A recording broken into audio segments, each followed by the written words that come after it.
Salut! Aujourd'hui, j'aimerais répondre à une question. C'est quoi les millennials? Parce que pour tout vous dire, entre génération X, Y, Z, on s'y perd vite. Entre clichés et réalité, découvrons ensemble qui sont les digital natives. Tout d'abord, cette appellation désigne tous les gens nés entre les années 80 et 2000. Ils sont définis comme connectés, high-tech, mobiles. Étant de 96, je valide. Enfin, ça c'est pour les bons côtés. Oui, parce qu'on souffre de pas mal de clichés. Notamment quand on cherche un boulot. Feignant, impatient, égoïste, infidèle aux entreprises, conteste l'autorité. C'est pas vraiment les compétences à mettre dans un CV. Mais bon, y a pas de fumée sans feu. Depuis l'avènement d'Internet, on a accès à tout de suite.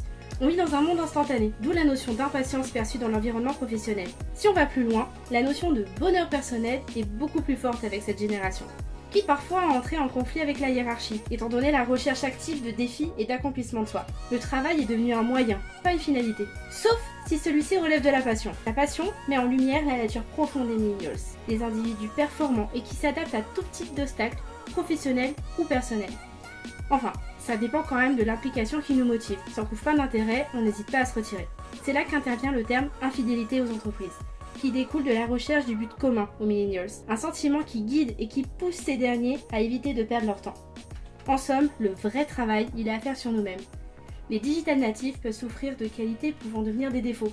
Impulsivité, hypersensibilité, ambitieux. À trop vouloir tout faire par nous-mêmes, il nous faudra apprendre à collaborer. Petit message aux managers. Managers de tout pays, unissez-vous.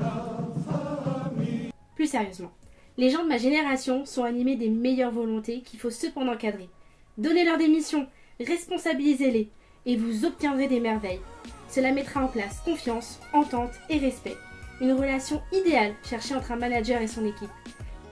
La réciprocité est la clé.